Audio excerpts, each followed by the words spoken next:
We have every right to be in Cuba. This is our hemisphere to protect. I think our country should prepare for war.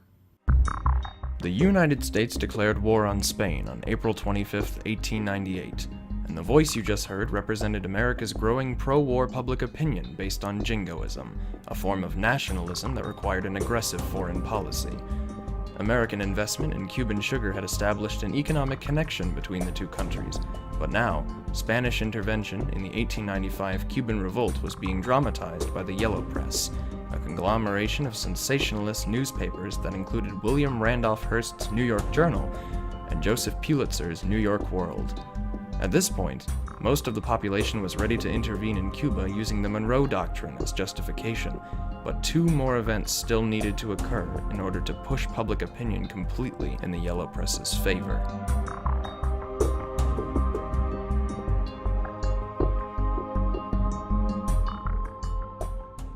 Extra, extra! The worst insult to the United States in its history! Spanish ambassador writes that U.S. is overstepping in Cuba! It says here that Spanish Ambassador Enrique de Puy de Lome wrote to his friend Jose Canalejas about our president and his foreign policies. It seems the letter was intercepted by the press. Did you read exactly what he wrote about our nation? We have every right to be in Cuba. This is our hemisphere to protect. I think our country should prepare for war. We'll have to see what President McKinley does, but you're right. It seems like war is approaching. The press and public opinion once more shows that McKinley is weak and a bidder for admiration of the crowd, besides being a would-be politician who tries to leave a door open behind himself while keeping on good terms with the jingos of his party. England's only object is that the Americans should amuse themselves with us and leave her alone. And if there should be a war, that would the better stave off of the conflict which he dreads but which will never come about. What are you going to do, Mr. President?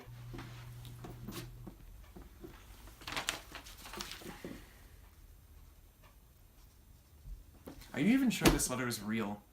How did they get it? According to our reports, Cuban expatriates gave it to our Secretary of State, who in turn gave it to William Hearst at the New York Journal. How did we let this happen? We're still looking for more information, sir, but things are already starting to get out of hand.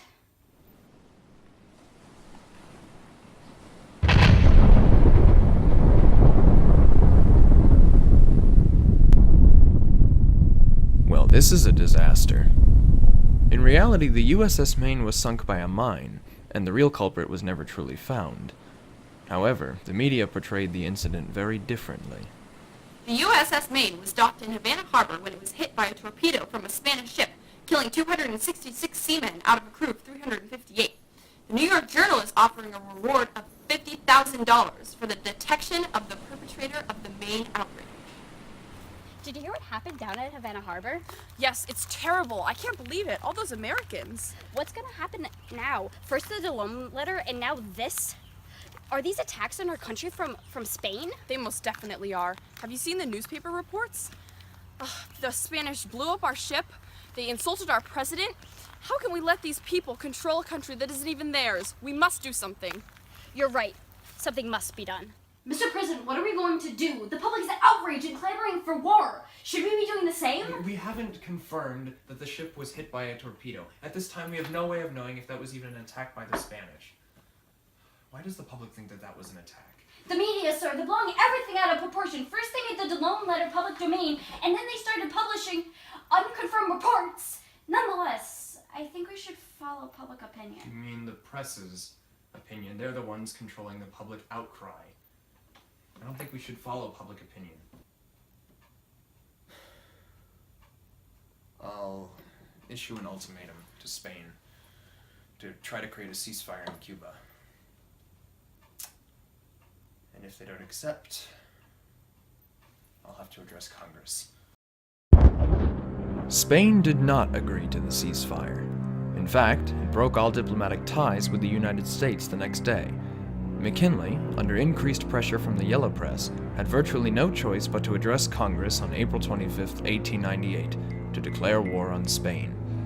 The New York Journal addressed the issue of whether or not it, along with other Yellow Press newspapers, affected the decision for war by saying, "This war has been called a war brought on by the New York Journal and the press which it leads.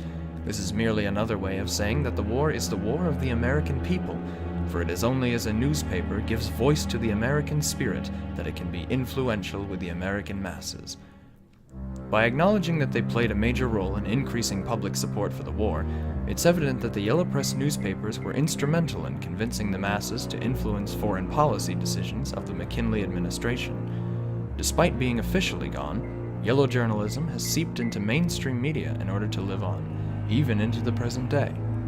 Especially with the last 2 years in politics, the role of the media in terms of swaying public opinion has drastically increased. Has it affected yours?